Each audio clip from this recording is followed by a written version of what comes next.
Welcome, everybody, back to Instagram. AZ Cooks, the live edition. I am so thrilled to be with you. I am Andrew Zimmern. It's corn and tomato day. What can I say? My two favorite ingredients. They go together like peanut butter and chocolate, like chocolate and peanut butter. And what better time of year than to be talking about these incredible ingredients that right now, these are a whole variety of heirlooms that I think these came from JP's garden, actually. I think the corn comes from Madeline's Corn Lady.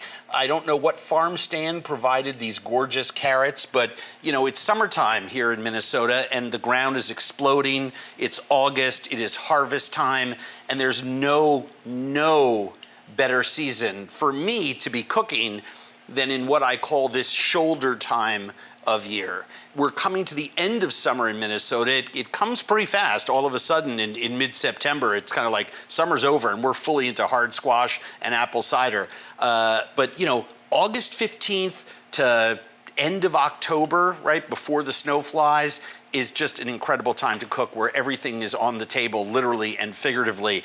And I wanted to share a small experience with you about one of my favorite corn dishes and one of my favorite tomato dishes and how they wound up together at my house. First thing that I want to do is get our succotash started. We're gonna do a corn succotash.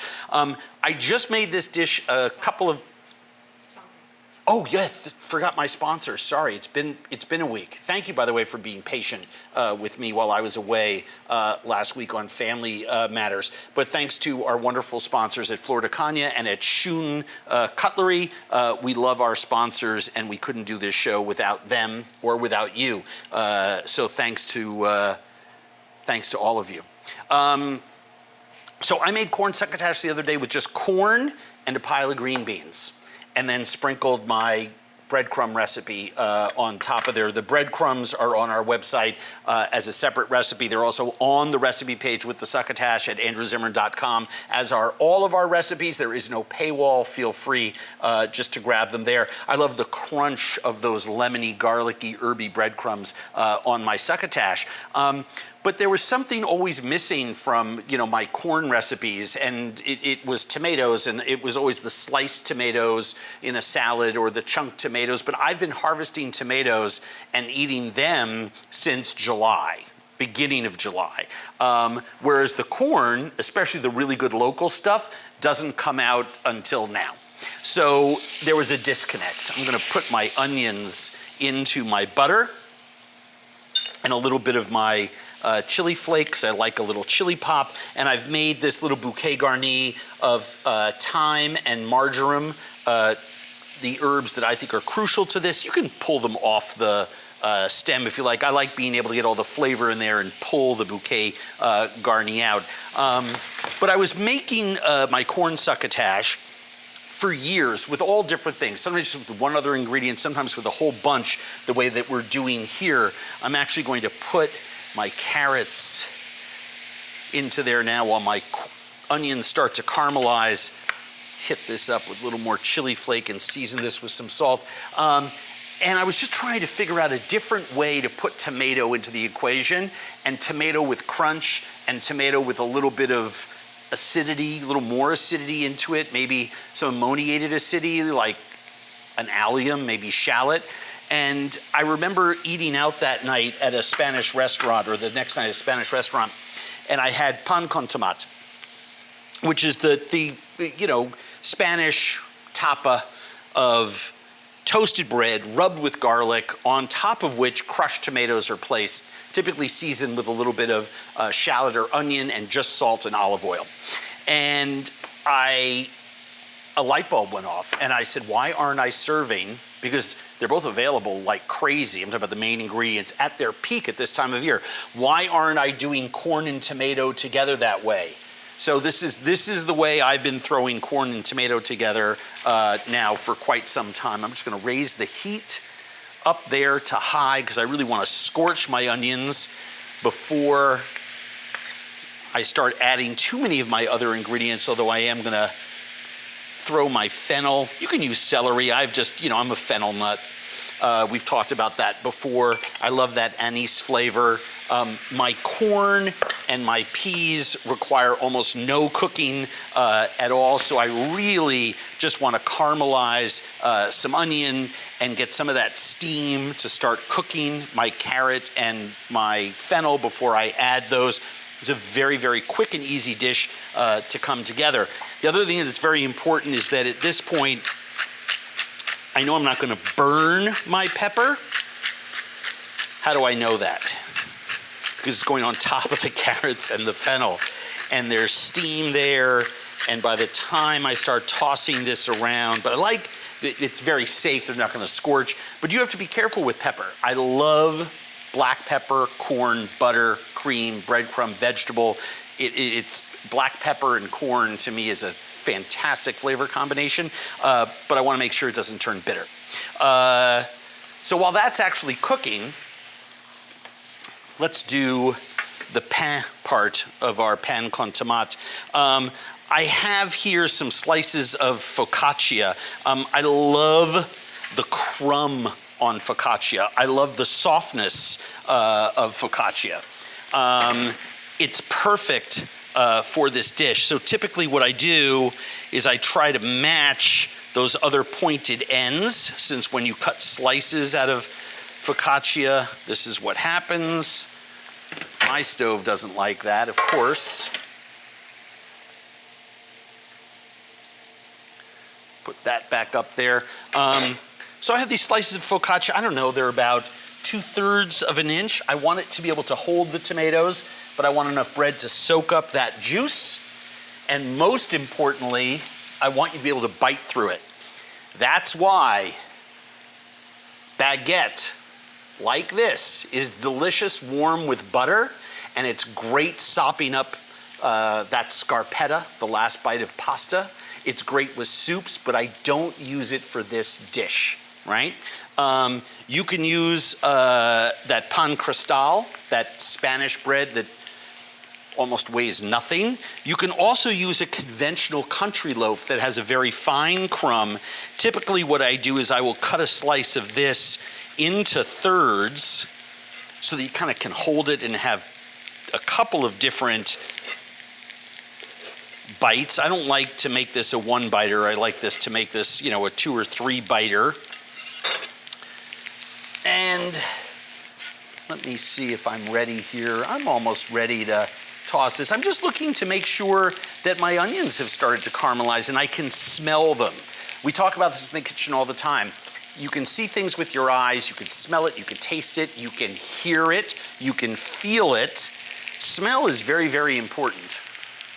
Let's see what we got here. I love all these colorful new implements that have arrived here. Oh yeah. What kind of meal would you serve this with? I would throw a piece of meat onto the grill, something that's shareable for folks, right? Maybe a larger piece of, maybe a côte de boeuf that you could slice for 3 or 4 people and serve this as the veg with pan tomate. I will say the other night, I made succotash and pan tomate when I was doing these recipes for you, because a lot of times with food like this, I haven't written a recipe for it. I've always just made it. You can see here that dark color that's come here is from the onions. It's not the carrots or the fennel. It's from those onions, and there's a wonderful caramelized onion smell in there, and that's when I know it's time to dump in the star ingredient. When you smell the caramelized onions, throw in the corn. And the way to prevent the other ingredients from overcooking is just to toss it together. Easiest thing in the world. So I'm just gonna put this, whoop, didn't wanna knock that over. I'm gonna put these onto my sheet pan. And I'm going to brush this, I just had my brush, with olive oil. Have you seen that you went kind of viral on TikTok? Oh my God, so this is, I'm glad that I'm new to TikTok, And we've had a couple of videos that have, I used to hate the phrase gone viral, and now I really love it because that means that people are liking our stuff. But we had a couple videos that did really, really well, and then our egg spoon video just was extremely popular. My friend Jill Rickers, who is a utensil designer and artist of the highest order, has an egg spoon that we're going to post about soon. She sent me an email. My apologies, Jill. I haven't been able to respond to it. But everyone is asking where they can get one, and Jill is going to make hers available at a discount to all of you out there. Bread on olive oil into the oven, top third. Let it get brown, and then we're going to hit it with garlic and our tomatoes. Somebody wants to know where you've had the best mac and cheese. That I've made myself. The mac and cheese is one of those things, and by the way, there are some restaurants that do a really fantastic version of it. Jose Andres actually had a restaurant dedicated to the origins of American cuisine, and he made a mac and cheese that absolutely blew my mind. So yeah, I've had those sort of one-off experience places. If that's a dish you make at home, we have a great recipe on our website. I use condensed milk in mine so it maintains a creaminess to it. Crusty, cheesy, bread. I mean, I want crusty, cheesy top, but I want that runny, cheesy sauce underneath. All right. Here go my peas. The peas just need to heat through. If you're using fresh peas from your garden or from the farmer's market, just blanch them first in some hot water, drain them, and then use them, or you can use frozen. Either one is okay. I have an opinion about frozen vegetables, and that is that many of them are quite good. Some of them truly suck, but many are quite good. And I think edamame, soybeans, peas are some of those vegetables that do really, really well frozen. You get no or very little noticeable difference. Can you tell the difference between fresh and frozen? Absolutely. But if you get a bunch of peas for a very short window of time in whatever part of the world you live in, you can freeze them cooked or raw. That's what I do with our peas from the farmer's market. They come in for like a week here in Minnesota. But I also have frozen peas, and I use them all the time. Once the corn is cooked through, just a little bit of cream. I mean, just a whisper of cream. What makes it a succotash? Succotash is comes from a native indigenous word, and it's more about the combinations of vegetables that are used. Typically, people think of it as corn and carrots, peas and beans, but it can be any combination of vegetables that you like. There are no rules about succotash. I just think when you're using vegetables at the height of the season, something really, truly special happens. And I just you can almost see the cream. Yeah, there's nothing on the bottom of the pan. It just gets absorbed by those vegetables. It just seasons them. And I am just going to put that off heat for a second. It holds its heat very well. I don't want to overcook it while our bread toasts. And then when we serve this, I would put this down in a bowl, sprinkle breadcrumbs all across the top of it, let people help themselves, right? This is not fancy restaurant time. However, I am going to plate this up. We don't do a lot of vegetarian food here on AZ Cooks. And people get the mistaken idea that I am a meat-only kind of guy, and that's not true. I try to eat as little meat really as, I think about this all the time, right? I want to eat less meat for our planet. I want to eat less meat for a lot of reasons. I'll have this and a salad and the pan con tomate any day of the week. What salad would go great with this? How about beet and goat cheese? How about any kind of roasted vegetable, grilled vegetable, roasted carrots with yogurt and curry dressing would be fantastic. But you'll see how I plate this if I was doing a meal at my house and not wanting to use any meat whatsoever. So, sorry, I interrupted you. You were going to ask a question. If somebody doesn't like to cook, what is a way to get them to like cooking? If somebody doesn't like to cook, Yeah, how do you get them to cook? Or how do they start to like it? They want to improve themselves. Oh, they don't like to do it. Yeah. I think it's like, what did Yoda say? There is no try, only do. And the easiest way to learn how to cook is to cook things that you love.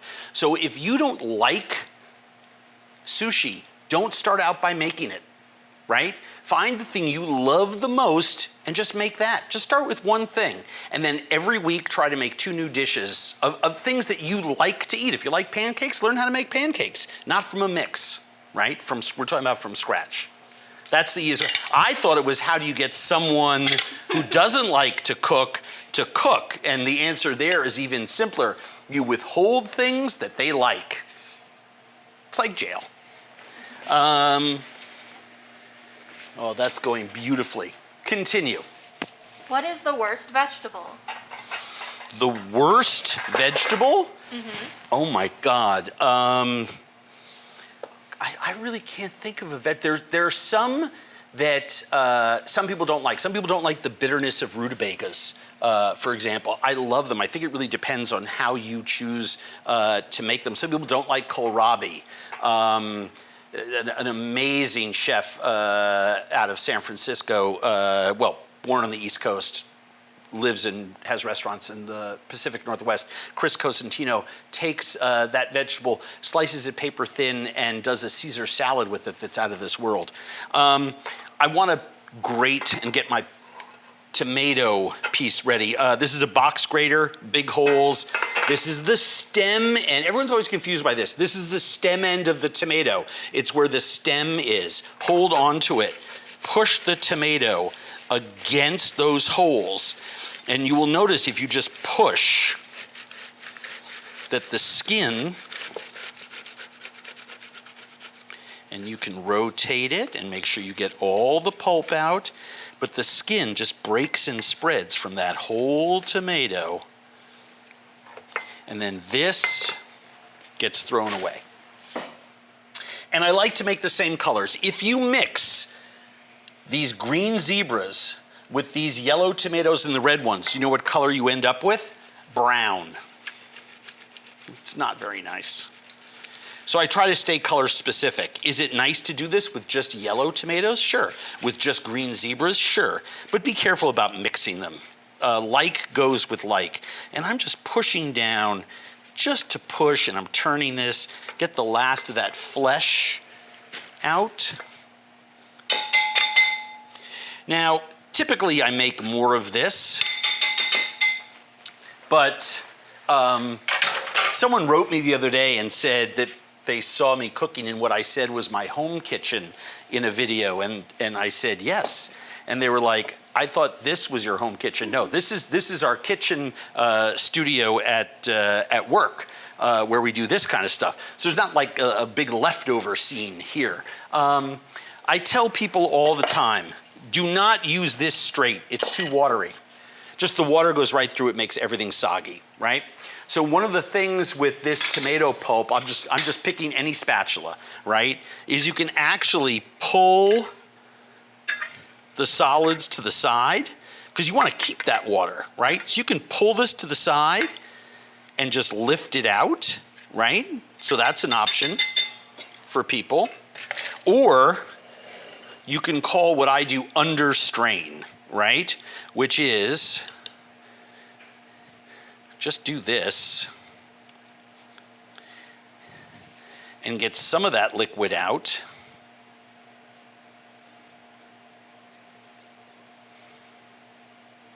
But not all of it. Yes? What are you most excited to eat at the state fair? Oh my God, my foot-long hot dog. First thing I'm gonna eat first day. I usually start my day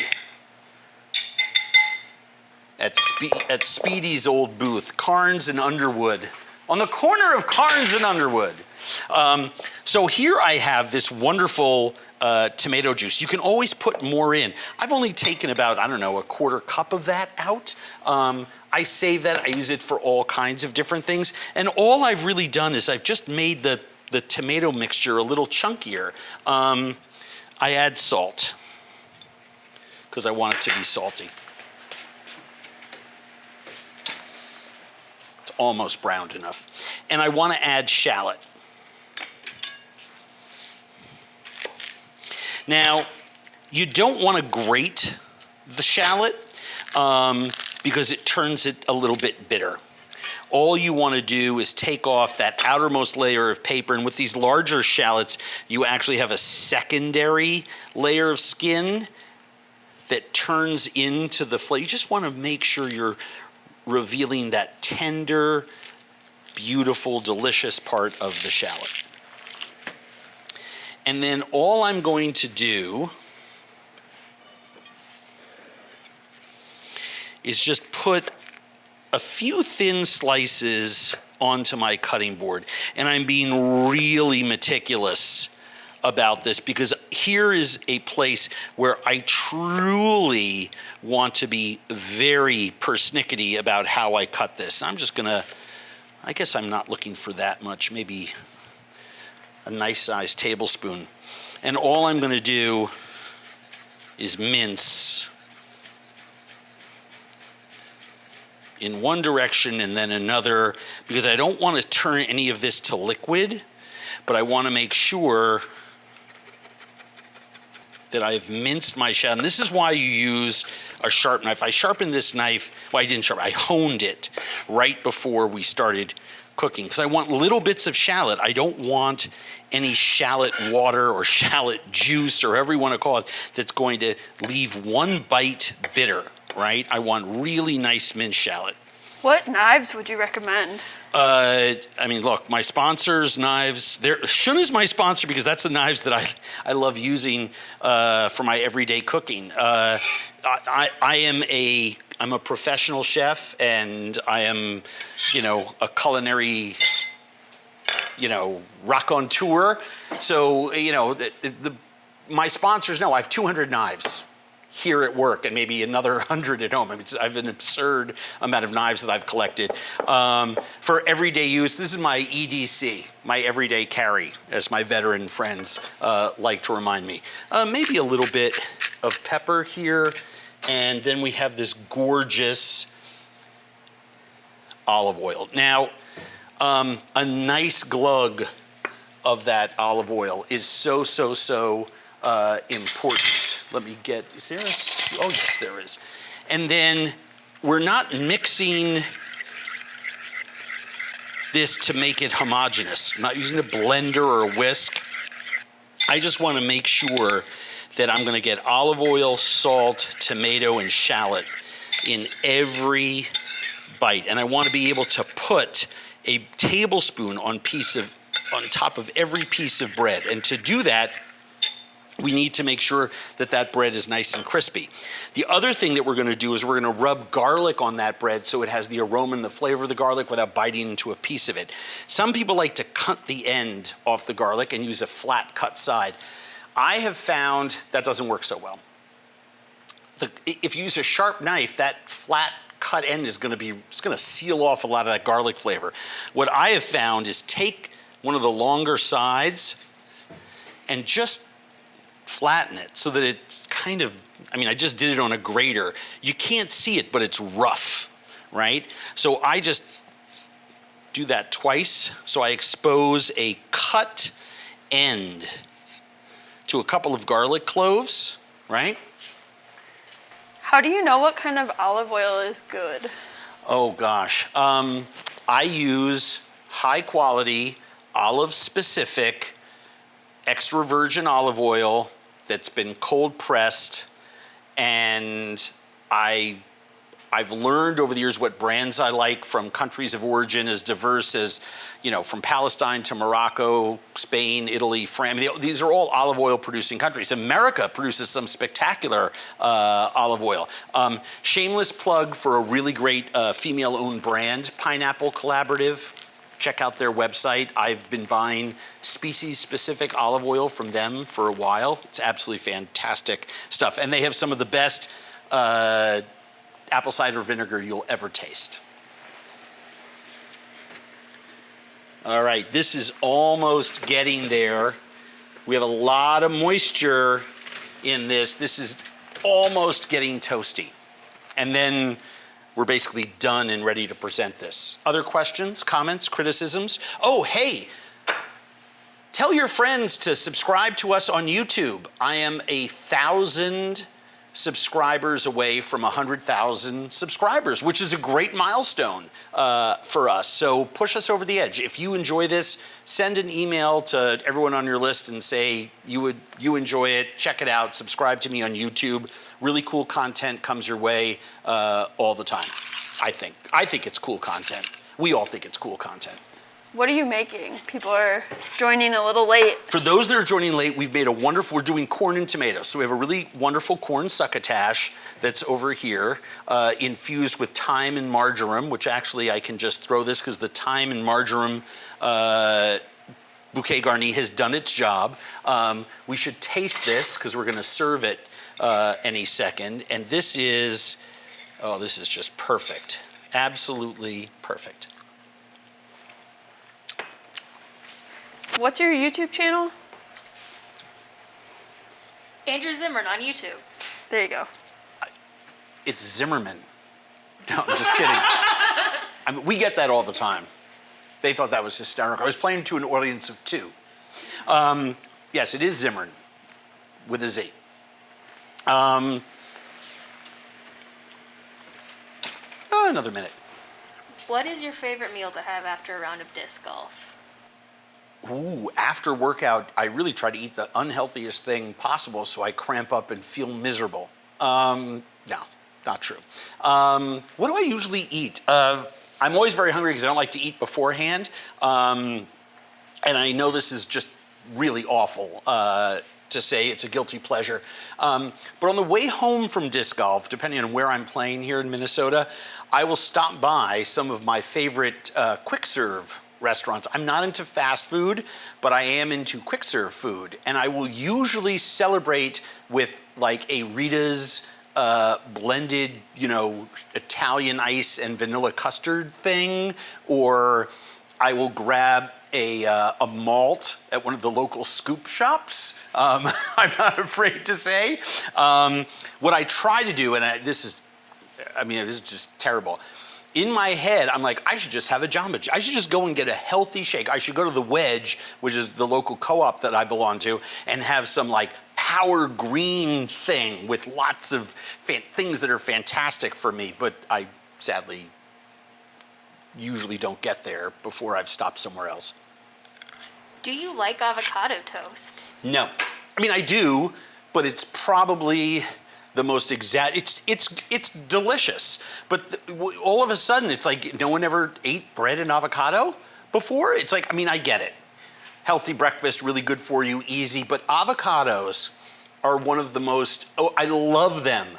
But seriously, people, do you get, unless you live in California, do you go somewhere, get avocados, you can buy 5 or 6, and every day that you open up a different one and they're just beautiful and perfect inside like an onion? No. It is if you love avocado toast, getting perfect avocados is a nightmare, except when I'm in California, when it's like the easiest thing in the whole world. Why can't we all be in California? All right. Have you ever had applesauce toast? I have not had applesauce toast, but I am a Jewish kid from New York City, which means I'm into cream cheese and bagel toast. I thought that was clever as well. Thank you for the courtesy laugh. So we've got some nice brown color on this. It's nice and crisp. All I'm looking for is the edges to start to brown up. And look at that on the bottom. The olive oil has moisture. Some people like to fry in this, but what you're looking for is these wonderful browned colors from that oil, right? You don't want to overdo it, which is why a bread with a soft crumb, that's focaccia. That's a white table bread, as opposed to baguette. If you do it with baguette, you've all done this, you bite into it and you're like, wow, I just cut the roof of my mouth, right? So, we don't want to do that. Let's plate this up. When do new episodes of your show come out? New episodes of my show drop every single Friday. There's a Massapecca Suckaload 500 hours of Andrew Zimmern content on Discovery Plus. Every episode of Driven by Food, Zimmern List, Delicious Destinations, and Bizarre Foods, every single one is on Discovery Plus, as is my new show, Family Dinner. They are all there. Gazillions of hours of them, which is thrilling to meet people who've never seen Bizarre Foods and they've discovered it anew. What's Eating America is, I think, on Peacock, the series that I did for MSNBC. And what else? We have a bunch of new stuff that we're working on right now that comes out Q1 and Q2 of 20. Oh, well, actually, we have something really cool that's new that I can't talk about for a week or two that comes out in November. And then we have something that comes out in Q1 of 2022, which is right around the corner. So we have this wonderful tomato mixture that should never be refrigerated. Please taste it. I mean, you just want to drink that. I mean, it's just that good. This is a different spoon, by the way. So do this over the bowl. And I give it a little shake. Why? I want that olive oil and some of those juices to go into the bread. That is the whole point. And I perch them on the edge of the succotash, which is why I chose this bowl. And I serve succotash as a main dish in a bowl like this. By the way, if you put a little leftover shredded chicken in this, or my favorite, don't at me, leftover roasted rabbit is fantastic. And you put a little bit of that in there, you have a hash, right? What shape do I want? I'll do this other one that's both curved but you put this down in front of someone and you have a meal and a half. What's the garlic for? Oh, gosh darn it. See, I got carried away with talking. So what you do is you want that garlic flavor on there. So you take the cut garlic and you rub it onto there. I mean, you can smell that a mile away. Give that a little shake. Thank you, Abby. For people at home, Yes. is this comparable to like a bruschetta? Well, all pan con tomate is a bruschetta, but not all bruschetta is pan con tomate. I happen to think that, the Italian bruschetta pales in comparison to this Spanish tapa stalwart. Just because this is my favorite way. There we go. We've got the garlic action in there. Because this is my favorite way to consume tomato toast, right? It's not the Italian version. It's good. I'd rather have pizza than something else. But look, this looks like 5-year-old food, right? Let's line up all the toast points, right? You want to serve them like this, you want to put them on a platter, by all means, go ahead, right? You want to put them in a triangle, by all means, go ahead. I don't want to yuck on your yum. But this is super, super casual, yummy, delicious food. What's crucial is the type of bread that you're using so that the pan con tomate works. What's even more crucial and more important, and what I really want you to remember, is this is how you celebrate the king and the queen of the August harvest season. And that is tomatoes and corn. tomatoes, and corn. These dishes highlight, elevate, and celebrate those ingredients more so than any other, right? Tomatoes and corn, tomatoes and corn, tomatoes and corn. I love you all. Be kind to each other. Subscribe on YouTube. What else do we have going on? Anything else this weekend of amazing interest that we're doing? Watch family dinners. Yeah, watch Family Dinner. New episode drops Friday. Watch Zoe Bakes and tell your friends about it. Intuitive Content, our production company, has made a wonderful show with a local baker who I thought has been a star for 20 some odd years, ever since I first met her when she walked into a kitchen that I was running many, many years ago, and I hired her as a pastry chef immediately. Her name is Zoe Francois. She's a best-selling author, Artisan Bread in 5, and all the other artisan bread books are hers. She has a new cake book out and a new show on Magnolia called Zoe Bakes that is fantastic. If you like baking, lifestyle, funny people, you're going to love this show. And of course, our brilliant team at Intuitive made it. Anyway, check that out. All that information at andrewzimmern.com, recipes at andrewzimmern.com. See you next Thursday.